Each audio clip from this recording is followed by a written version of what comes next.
ओमज्ञानतिमिरन्धस्य ज्ञानाजनशलाकया चक्षुरुन्मिलितं येन तस्मै श्रीगुरुवे नमः। श्रीचैतन्यमनोभीष्टं स्थापितं येन भूतले स्वयं रूपः कदा मह्यं ददाति स्वपदम्। नमो विष्णुपादाय कृष्णप्रेष्ठाय भूतले श्रीमते भक्तिवेदान्त स्वामिनिति नामिने। नमस्ते सास्वते देवे गौरवाणी प्रचारिणे निर्विशेष शून्यवादी पाश्चात्य देशताय। जय श्री कृष्ण चैतन्य प्रभो नित्यानंद श्री अद्वैत गदाधर शिवासादि गौर भक्तवृंद। हरे कृष्णा कृष्ण कृष्ण हरे हरे, हरे राम राम राम हरे। तो सभी उपस्थित भक्तों को और विशेष तौर पे हमारा जो कटराई इस्कॉन सेंटर है, थोड़े से आगे आ जाएंगे जी आप, पीछे से और भक्त लोग आ रहे हो।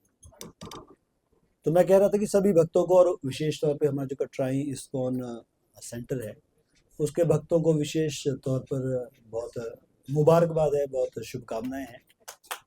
तो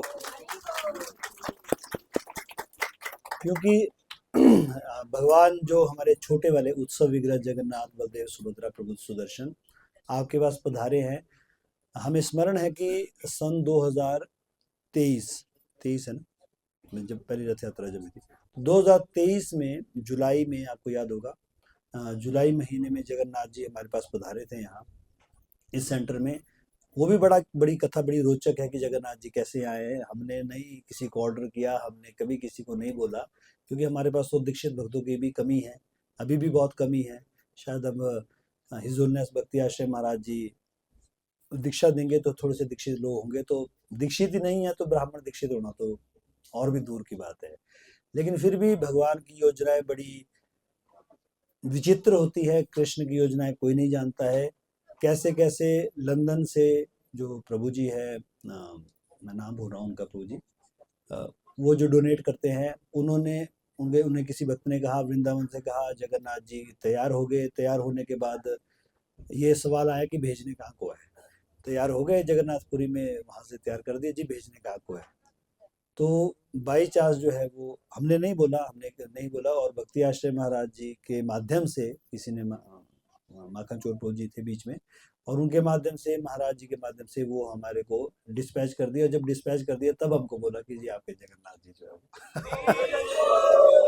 तो मतलब ये योजना भगवान की है हमारी, कोई इसमें हमने कभी ऑर्डर नहीं किया, क्योंकि हमारे तो इतना मैन पावर ही नहीं है, ना इतने प्रशिक्षित हमारे लोग हैं, ना पांचरात्रिक विधि में, ना किसी विधि में।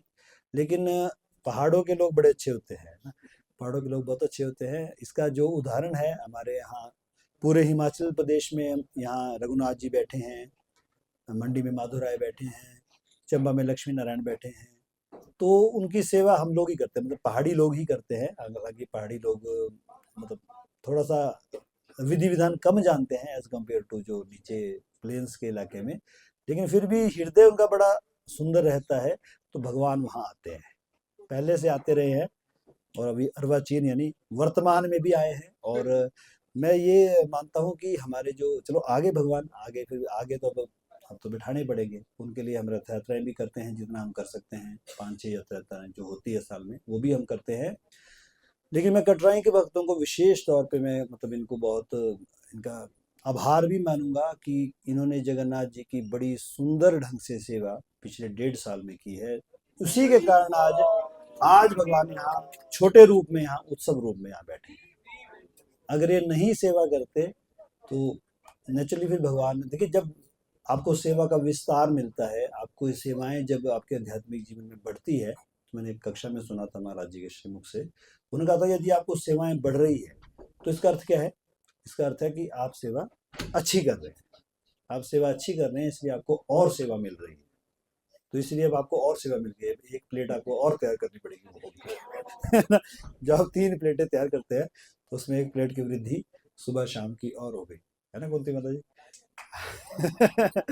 तो इनका बड़ा अच्छा, इनका जो कटराई के हमारे भक्त हैं, इनका बड़ा अच्छा है कि ये बड़े तरीके से इन्होंने बाय रोटेशन, हमारे पास कोई ब्रह्मचारी नहीं है, हमारे पास कोई परमानेंट पुजारी नहीं है, हमारे लड़के हैं, माताएं हैं, और आसपास के जितने भी गृहस्थ लोग जुड़े हैं, वो बारी बारी करके, आप जानते हैं कि वो बारी बारी, मंडे किसी की ड्यूटी, सुबह किसी की ड्यूटी, शाम को किसी की ड्यूटी, ऐसे ऐसे में बाय रोटेशन चलाया है, और अच्छा चलाया है, बहुत अच्छा चलाया है।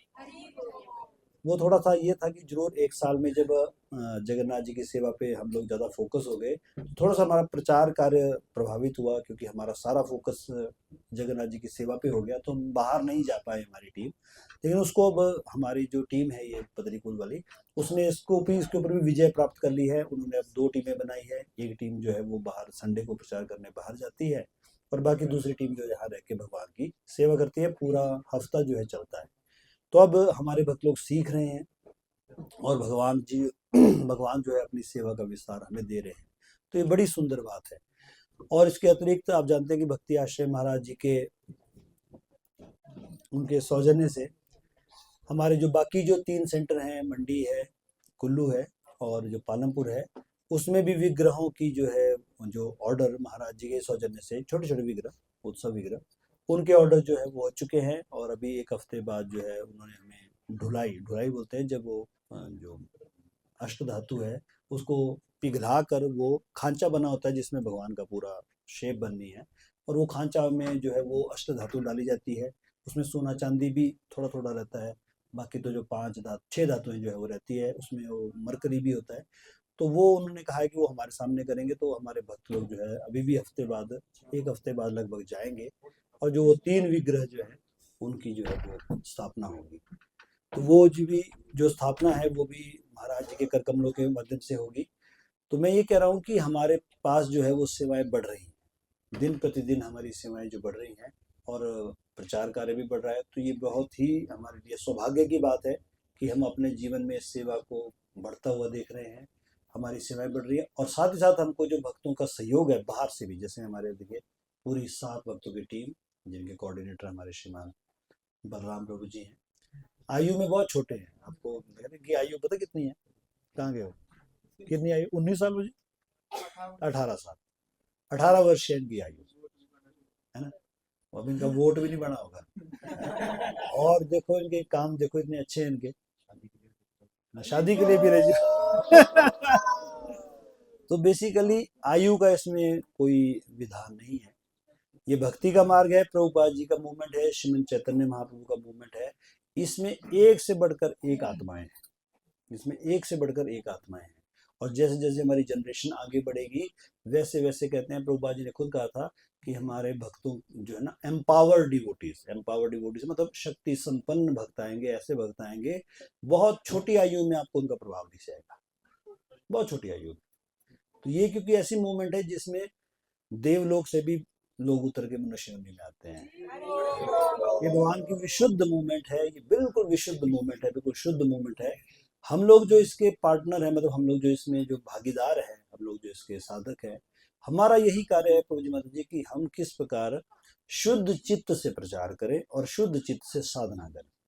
बस एक ही काम है हमारा, मैं आपको बताऊं, और हमारा कोई दूसरा काम नहीं है। अगर हम सिर्फ अपने ऊपर को प्रतिदिन हम ये रखेंगे कि हमारी चित्त वृत्ति साधन में भी, साधना में भी, और चित्त वृत्ति प्रचार में भी, क्योंकि कई बार क्या होता है कि हम जो है ना साधना करते करते भी हमारे अंदर कई बार थोड़ा सा अहंकार की भावना आ जाती है। मैं सुबह उठता हूँ, सुबह उठती हूँ, जब करता हूँ, देखो कोई नहीं आया होता उस वक्त जोग पे, मैं ही होता हूँ, बस 2-4 ही होते हैं, है ना? खैर ऐसे लोग कम है, क्योंकि ज्यादा धुरंधर हमारे तो 5 बजे के बाद ही आते हैं। लेकिन फिर भी जो 3:30 बजे आने वाले हैं, उनको इस तरह से सावधान रहना होता है कि हम आ तो जाते हैं, पर हम कहीं ये ना मान लें कि हम लोग थोड़े से ज्यादा एडवांस हैं, क्योंकि अपना जो है वो इसमें शोधन प्रतिदिन का है। आप यकीन मानिए प्रतिमा जी, माया से लड़ना बिल्कुल पानी में उल्टे तैरने के समान है, बिल्कुल उल्टे तैरने के समान है। पूरी दुनिया जो है वो एक तरफ को जा रही है, आप दूसरा काम कर रहे हैं, और आप जब दूसरा काम करते करते थोड़े से अभ्यस्त हो जाते हैं, थोड़े से स्ट्रांग हो जाते हैं, आपको मतलब अभ्यास हो जाता है, और अच्छी तरह से आपको काम शुरू करना करते हैं, तो माया देखती है कि ये व्यक्ति ऐसे तो डिस्ट्रैक्ट हो नहीं रहा है ना, ये मतलब ठीक है, इसकी साधना सुधना अच्छी होगी, बस ठीक चला है। तो अब माया को बोलते हैं बहिरंगा शक्ति। एक तो भगवान की एक्सटर्नल एनर्जी है, बाहर की शक्ति है। और बहिरंगा मतलब बहुत रंगों वाली है वो। उसके पास जीव को फंसाने का एक तरीका नहीं है, उसके पास जीव को फंसाने के मल्टीपल तरीके हैं, कई तरीके हैं। तो जब वो देखता है कि ये साधना में ये भक्त मजबूत हो रहा है, इसका ठीक चला हुआ है, सुबह सुबह 7 बजे को हाथ खड़ा कर देता है, नहाए भी है जी, मंगल आरती भी की है, जप भी किया है। तो धीरे धीरे जो है ना हमारे अंदर भावना आने लगती है ना कि मैं बड़ा वरिष्ठ हूँ, मैं थोड़ा सा ऐसा हो जाता है, कुछ ज्यादा हूँ मैं, ये भावना आ जाती है ना? मन ने अधिकतम जो बोलते हैं ना, ये मैं थोड़ा सा अधिक हूँ, वो बड़ी खतरनाक भावना है। वो माया का ही प्रभाव है, वो माया का ही प्रभाव है जिसमें हमें ऐसा सोचने पे थोड़ा सा इस तरह से सोचते हैं। तो एक तो साधना में सावधानी बरतनी है, क्योंकि हमें हमेशा ये सोचना है भक्ति का मार्ग प्रभु जी महाराज जी कृपा का मार्ग है। आप कभी भी मतलब हम लोग कभी भी अपनी साधना के बल पर भगवान को नहीं प्राप्त कर सकते, यकीन मानिए। हालांकि हम बोलते ना डेली सुबह उठो, जप करो, ये करो, वो करो, लेकिन आप फिर भी यकीन मानो कि भगवत धाम जो व्यक्ति जाता है ना, वो जप के बल पर नहीं जाता है। वो कैसे जाता है आप बताओ? जो लोग गए हैं भगवत धाम गए हैं, इस्कॉन से बहुत सारे लोग भगवत धाम गए हैं, लेकिन हम ऐसा नहीं बोलते कि भी व्यक्ति अपने जप के बल पे पहुंच जाता है। व्यक्ति कैसे भगवत धाम जाएगा? नहीं, प्रचार तो चलो है ही है, कृपा, कृपा, समझो आप, कृपा। इसको समझने के लिए एक बड़ा सुंदर उदाहरण है, एक बड़ा अच्छा कहानी है, आप लोगों ने सबने सुनी है, बताओ कौन सी कहानी? कोई बता सकता है? भगवान की कृपा आकर्षित करने वाली एक कहानी है, मोटिवेटिंग, आप सबने सुनी होगी। थोड़ा थोड़ा कॉन्टेक्स्ट जोड़ो बोला, कृपा कैसे आकर्षित करोगे आप? आपने चिड़िया का उदाहरण सुना है? चिड़िया जो कि जिसके अंडे समुद्र ने ले लिए थे, वो वाला है हमारा माया से निकलने का जो तुलना है, वो यही है प्रभु जी। हमारा नाम जप, पता कैसा नाम जप है? चिड़िया के द्वारा समुद्र को सुखाना। हम सोच रहे भाई हम जप करेंगे, इतना स्ट्रांग जप करेंगे, हमारी आवाज अद्वैताचार्य जी की तरह भगवत धाम कृष्ण के सिंहासन को हिला देगी, वहां नहीं हिलता। वो तो जूम में दूसरों को नहीं सुनती, तो लोग तो कहाँ जाएंगे? वो तो वहां तक नहीं पहुंचती वो तो प्रयास जो, लेकिन जो प्रयास है हमारा जो, लेकिन हम जो है प्रतिदिन प्रयास करेंगे, प्रतिदिन हम गहराई से नाम जप करने का प्रयास करेंगे, प्रतिदिन हम ब्रह्म मुहूर्त में सुबह उठ के नाम जप करने का प्रयास करेंगे। तो उससे क्या होगा? आप हमारा जो प्रयास है वो है चिड़िया के द्वारा समुद्र को सुखाने की कोशिश। उससे जो है, जो हायर, गौरांग प्रभु का एक लेक्चर था, वो अभी भी याद है, 2007 की बात है ये। तो गौरांग प्रभु बोलते हैं कि वो जो है जब व्यक्ति प्रयास करता है ना, जब जीवात्मा खासकर मनुष्य जब प्रयास करता है, तो ही और she attracts the higher powers. वो जो ऊंची ताकतें हैं ना, जो ऊंची वाली ताकतें हैं, वो उसकी तरफ आकर्षित हो जाती है। वो बोलते हैं कि अच्छा, इतना प्रयास, वेरी गुड। जैसे जब चिड़िया ने इतना प्रयास किया तो कौन आकर्षित हुए? गरुड़ जी। अब चिड़िया तो सुखा नहीं सकती बेचारी अपने प्रयास से, लेकिन गरुड़ जी सुखा सकते हैं। और गरुड़ जी प्रसन्न किससे हुए? प्रयास से। तो कभी भी ये नहीं सोचना कि मैं इतना जप कर दूंगा, या ऐसी जप कर दूंगी, या बत्ती माला कर दूंगी, या जप कर करके झोली फाड़ दूंगी। ऐसे जप से हम कभी नहीं पहुंचेंगे। हाँ, लेकिन आप जो नाम जप गहराई से करेंगे प्रतिदिन, और साथ में भी प्रचार भी जुड़ेगा उसमें, सेवा वाला जो प्रभु जी कह रहे थे वो भी उसमें जुड़ेगा। तो जब आप ऐसी साधना करने का प्रयास करेंगे, तो जो ऊपर की अथॉरिटीज है, जो ऊंची वाली अथॉरिटीज है, जो वाकई में माया से मुक्त है, उनका हमारे ऊपर कृपा होगी। वो हमारे ऊपर कृपा करेंगे, हमको और सेवा करेंगे, और सेवा देंगे, वो हमारा नाम जब और गहरा होगा, और फिर अंततः हम जो है माया को पार कर सकते थे। तो वहां होता है ना, दैवी ईशा गुणमयी मम माया दुरत्या माम एव ये प्रपदन्ते माया एताम तरन्ति, है ना? तो तभी तरते हैं, ऐसे नहीं। तो इसलिए प्रयास नहीं छोड़ना है कभी भी। तो ये होगी साधना। और दूसरी चीज क्या होगी? दूसरा है प्रचार। अब प्रचार सिर्फ यही सिंहासन के ऊपर बैठ के लेक्चर देना नहीं होता। प्रचार, प्रचार हर चीज है। जो आरती कर रहा है वो भी प्रचार कर रहा है, जो मंदिर में सेवा कर रहा है, जो किताबें बांट रहे हैं वो भी प्रचार है, बहुत तगड़ा प्रचार है। सिर्फ लेक्चर देना प्रचार नहीं है, कीर्तन करना प्रचार है, प्रसाद बनाना प्रचार है, सफाई करना प्रचार है, हर वो चीज जिससे दूसरे व्यक्ति के अंदर कृष्ण की चेतना में वृद्धि हो, वो प्रचार है। आप वैसे किसी से बात करते हैं, किसी को ग्रुप में जोड़ते हैं, किसी को माला जप सिखाते हैं, किसी को सुबह का आईडी देते हैं, वो भी प्रचार है, वो सेवा है। तो साधना और सेवा, लेकिन साधना में तो थोड़ी धीरे धीरे आती है अहंकार, क्योंकि उसमें तो व्यक्ति को मेहनत करनी पड़ती है। लेकिन सेवा में तुरंत घमंड आ जाता है ना। सेवा में तुमने थोड़ी सी सेवा की नहीं और थोड़े से हम ऊपर चढ़े नहीं, कि जो माया जो है तुरंत ही अटैक करती है, और फिर बड़ा भयंकर जो है व्यक्ति का जो है वो, मतलब उसको जो है माया से दो चार होना पड़ता है। तो इसीलिए हमने क्या करना है प्रभा जी, हमारा क्योंकि सेवा बढ़ रही है, हमारा प्रचार भी बढ़ रहा है, लोगों की संख्या भी बढ़ रही है, लेकिन हमें हमेशा ये याद रखना है कि जो प्रचार होता है, लोग हमसे नहीं जुड़ते हैं। जब हम प्रचार करते हैं जी, लोग हमसे नहीं जुड़ते हैं। लोग किससे जुड़ते हैं? लोग भगवान से जुड़ते हैं। लोग हमसे नहीं जुड़ते हैं। हम जो लेक्चर देते हैं या ऐसे बोलते हैं, लोग, हमें लगता है कि देखो जी मैंने जोड़ा, कई बार बोलते हैं ना मेरा काउंसलिंग, तो जी मेरा काउंसलिंग, मेरा काउंसलिंग, आपका काउंसलिंग नहीं है, वो कृष्ण से जुड़ा है। उसको ऐसा लगा आपको देख के कि आपके माध्यम से उसका कृष्ण से जुड़ाव ज्यादा हो जाएगा, तब वो आपसे जुड़ा। अगर कृष्ण नहीं है पिक्चर में तो वो कभी नहीं जुड़ेगा आपसे। बताओ, आप अपनी गुस्से सुनाओ उसको, वो कभी नहीं आपके गुस्से सुनेगा। आप उसको कृष्ण कथा सुनाओ, तब वो सुनेगा आपसे, है कि नहीं? तो इसीलिए जो ये हमारे अंदर जो भावना जाती है ना स्वार्थ वाली, मैंने जोड़ा, ये है, मेरा है, ये दूसरे से कैसे बात कर रहा है, ऐसी तैसी, है ना। तो ये जो बड़ी खतरनाक भावना है, वेरी वेरी डेंजरस, ये हमारे भक्ति के मार्ग के लिए, हमारी इंडिविजुअल प्रोग्रेस के लिए बहुत घातक है। ये चीज विष के समान है, इसे बोलते हैं विष के समान। इसलिए कभी भी व्यक्ति को प्रचार में प्रतिष्ठा के पीछे नहीं दौड़ना है। कभी भी प्रचार में प्रतिष्ठा के पीछे हमेशा याद रखना कि क्या बोलते हैं, जगते प्रतिष्ठा सुकर विष्ठा। हालांकि बोलना तो आसान है, पर जब हमारी वाह वाही हो तो ऐसे तभी कानों में जो है वो अमृत घुल रहा है, मैं थोड़ा सा और बोलूंगा और कुछ थोड़ा सा और होगा ना। तो हमेशा कभी भी सेवा में, मतलब सेवा, क्योंकि भक्ति सब करते हैं, लेकिन भगवान सूत गोस्वामी जो भक्ति सिखाते हैं अहितु की और अप्रतिहता, वो यही है अहितु की, बिना किसी रीजन के, बिना किसी कारण के, केवल कृष्ण की प्रसन्नता के लिए और गुरु की प्रसन्नता के लिए हम कार्य कर पाए, यही हमारी सिद्धि। तो मतलब बड़ा अच्छा है कि हमारा इस तरह से विस्तार हो रहा है, सेवा बढ़ रही है।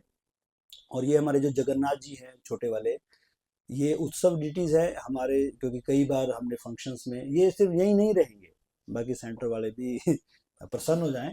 आप इनको कुल्लू ले जाना चाहते हैं, आप ले जा सकते हैं। आप इनको मंडी ले जाना चाह सकते हैं, आप इनको मंडी ले जा सकते हैं। महीना रखना है, महीना रखो। कोई भक्त बोलता है जी मैं घर में ले जाऊंगा जी, बड़ी सेवा करूँ बैठना, आप थोड़ी डोनेशन दे दो हमें और ले जाओ इनको कोई। मैं मजाक कर रहा हूँ। तो ये घूमेंगे, ये जहाँ भी उत्सव होगा, हमारे जितने भी सेंटर्स हैं, जहाँ भी आवश्यकता पड़ती है, मान लीजिए कोई, हम कल को शिमला में प्रोग्राम करते हैं, बड़ा प्रोग्राम करते हैं, तो हमारे जगन्नाथ जी वहाँ आ सकते हैं, है ना। ये इसीलिए है, मोबाइल को चल चल विग्रह कहा जाता है, उत्सव विग्रह। तो जहाँ भी हमारे बड़े प्रोग्राम होते हैं, वहाँ हम जगन्नाथ जी को ले जाएंगे। हालांकि रथ यात्रा जो होती है वो तो बड़े विग्रहों की ही होती है। रथ यात्रा और स्नान यात्रा जो है, उसमें बड़े विग्रहों का ही स्नान और रथ यात्रा होती है, वो तो यथावत ही चलेगी। लेकिन हमारे, आप समझिए कि हमारे प्रचार को और धार देने के लिए भगवान इस रूप में आए हैं हमारे पास, है ना। तो इस तरह से जो भी अब जैसे हमारे फंक्शंस होंगे, काफ़ी फंक्शंस हैं अब आगे, तो उसमें जो है भगवान हमारे साथ रहेंगे, उनकी कृपा कटाक्ष हमारे ऊपर रहेगा। तो एक तो ये बात हुई। दूसरी जो है पूज्यपाद जी, जो थोड़ी सी बात हमें जो ध्यान देनी चाहिए, क्योंकि मैं कोई लेक्चर नहीं दे रहा, मैं तो ऐसी बातचीत कर रहा हूँ, अब 10 मिनट और बोलूँगा बस। दूसरा जो हमने एक थोड़ा सा ध्यान रखना है, वो है कि जो बोलते हैं आपसी मन मुटाव, कई बार जो है भक्तों के बीच में मन मुटाव हो जाता है, और वो बिल्कुल नेचुरल है। उसमें कोई, मतलब मैं नहीं बोल रहा कि वो नहीं होता है, वो होता है, वो प्राकृतिक रूप से। प्रभुपाद भी कहते थे कि जहाँ दो बर्तन होते हैं, वो, प्रभुपाद क्या कहते थे, हमें पता होना चाहिए कि किस किस बारे में प्रभुपाद जी ने क्या क्या कहा है। प्रभुपाद के बाद जब भक्तों के झगड़े की इस बात आती थी ना, तो प्रभुपाद क्या कहते थे कि जहाँ दो बर्तन होंगे, बोलो जी, आपको पता होना चाहिए बेसिकली। प्रभुपाद जी के, हाँ वो बजेंगी, जो जो दो बर्तन होंगे ना, दो भांडे होंगे रसोई में, वो बजेंगे, बीच बीच में बजते रहेंगे, वो टन टन की आवाजें, कभी गिरते रहेंगे कभी बजते रहेंगे, सबकी रसोइयों से आती है ना आवाज ऐसी। तो इसीलिए जहाँ हम लोग इकट्ठे हुए हैं, बेशक हम लोग जो है वैष्णव हैं, हम लोग भक्त हैं, लेकिन कई बार हम देखते हैं कि हमारी अंडरस्टैंडिंग में कुछ ना कुछ जो है ऊंच नीच हो जाती है, होगी, पक्का होगी। लेकिन एक ही चीज का हमने प्रभु जी महाराज जी ध्यान रखना है, झगड़ा हम नहीं रोक सकते, झगड़ा होना हम नहीं रोक सकते, झगड़ा होगा, कभी बहस बसाई भी होगी, ऊंच नीच भी होगी। एक तो कोशिश करनी है अवॉइड करने की, लेकिन क्या है, झगड़े को सीरियस नहीं लेना। एक बात है बड़ी इंपॉर्टेंट, झगड़ा तो हो ही जाएगा, किसी ना किसी बात पे मतभेद तो हो ही जाता है, मेरा और प्रभु जी का भी बड़ा मतभेद होता है, हर दूसरे पॉइंट पे होता है। लेकिन बात क्या है, कभी भी किसी झगड़े को, किसी वैष्णव के साथ मनमुटाव को सीरियसली नहीं लेना कि मैं तो इसकी, ऐसा वाला भाव नहीं रखना कि मेरे को मौका मिले तो, ये समझ रहे हैं ना, ये वाला भाव बड़ा गलत है, ये फिर अपराध की श्रेणी में आता है। ये जो ऐसे करने वाला होता है ना, ये समझ रहे, मुंडी मरोड़ नहीं, इसको मैं बताऊं, ऐसा नहीं रखना। हो सकता है वो कर रहा है, वो आपकी मुंडी मरोड़ने के लिए वो पूरा प्रयास करता है दूसरा वाला, लेकिन फिर भी नहीं आपने रखना। ये है सीखने वाली बात।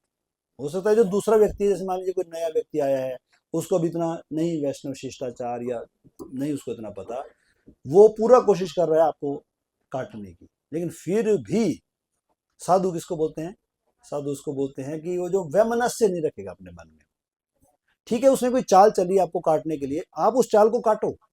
अब ये नहीं बोलते कि आप सरेंडर कर दो बिल्कुल, जो है जैसे अब कौरव जो है ना, पांडवों को जलाने के लिए उन्होंने वारणावत किया, तो पांडवों ने क्या बोला, आज जला दो जी, हम तो साधु है, बस यही बैठेंगे अग्नि समाधि में। नहीं, उन्होंने खोदा और निकल गए, है ना, उनको विष दिया गया, वो बच गए, उनके ऊपर और कई तरह अटैक हुए, उन्होंने पूरी सुरक्षा की अपनी, ऐसा नहीं है, महाभारत का युद्ध की भी पूरी तैयारी की, लेकिन उन्होंने कभी वैमनस्य नहीं रखा। युधिष्ठिर महाराज का जो मेन बात क्या थी कि भीम और बाकियों को तो खूब जोश आ जाता था, बस दुर्योधन को छोड़ना नहीं, लेकिन युधिष्ठिर महाराज को बड़ा भाई क्यों बनाया गया, पता है आपको? बनाने को देखो ना, पांच देवताओं से पांच देवताओं से पांच पुत्र प्राप्त हुए वो, लेकिन कितने बुद्धिमान होते थे पहले जमाने के लोग, जो है पांडु और कुंती इतने इंटेलिजेंट थे, उन्होंने सबसे पहले किससे पुत्र लिया, किस देवता से पुत्र लिया? धर्मराज जी से। अब सबसे बड़े देवता कौन है? इंद्र हैं, तो आइडियली तो इंद्र जी से मांगना चाहिए था, क्योंकि सबसे बड़ा देवता जो है, अब कुंती महारानी के पास तो दुर्वासा मुनि का जो आशीर्वाद पड़ा ही था।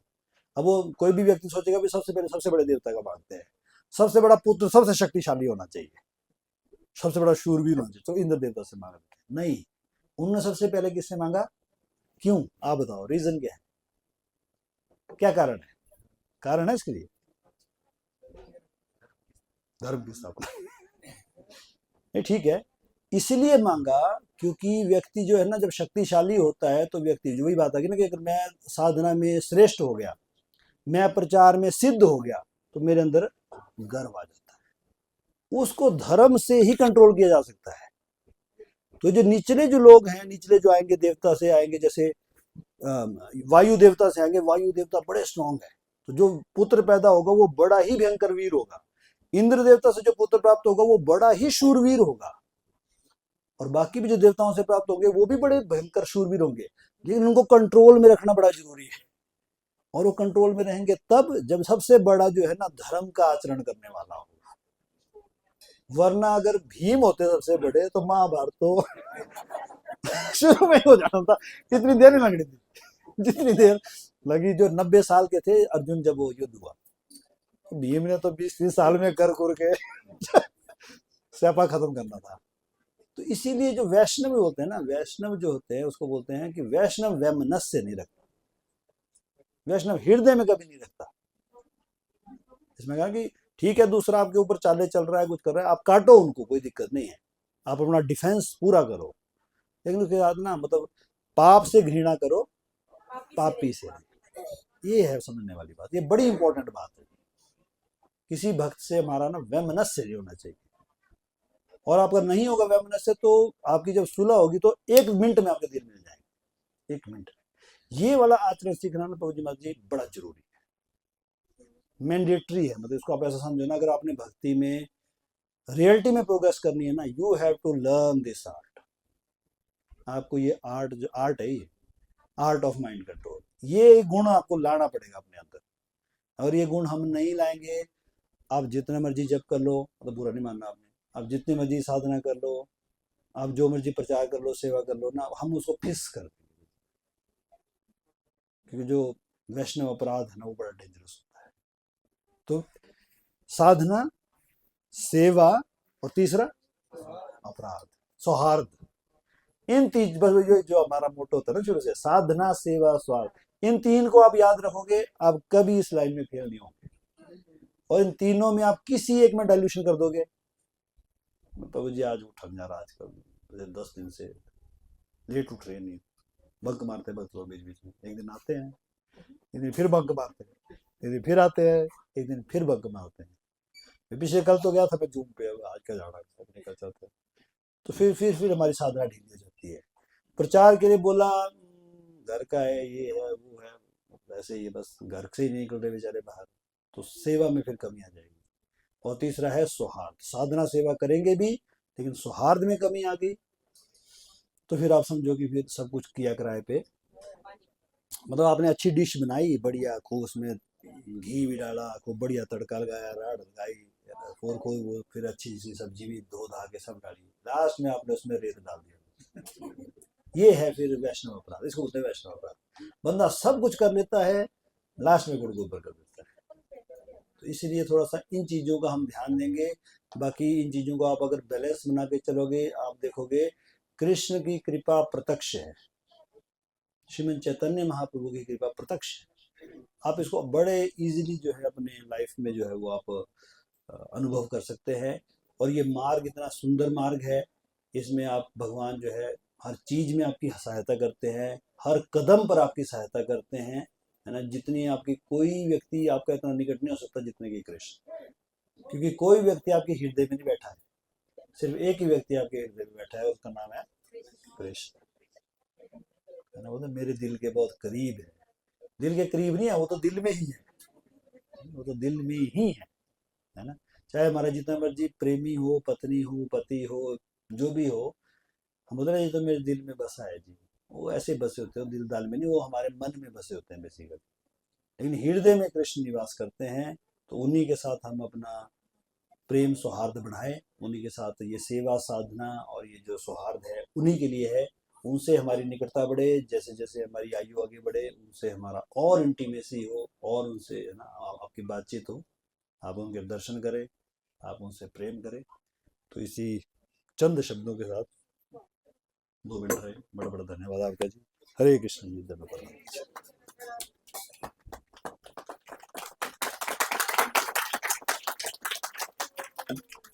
बाकी हमारे श्रीमान विनय गदरपुर जी है, इन्होंने डोनेट किया है आपके लिए। नहीं, भगवान ने भक्तों को ढूंढते हैं माध्यम के माध्यम से, आप जानते हैं ना, ये माध्यम बने और इन्होंने जगन्नाथ जी जो है यहाँ के लिए, तो बड़ा बड़ा धन्यवाद।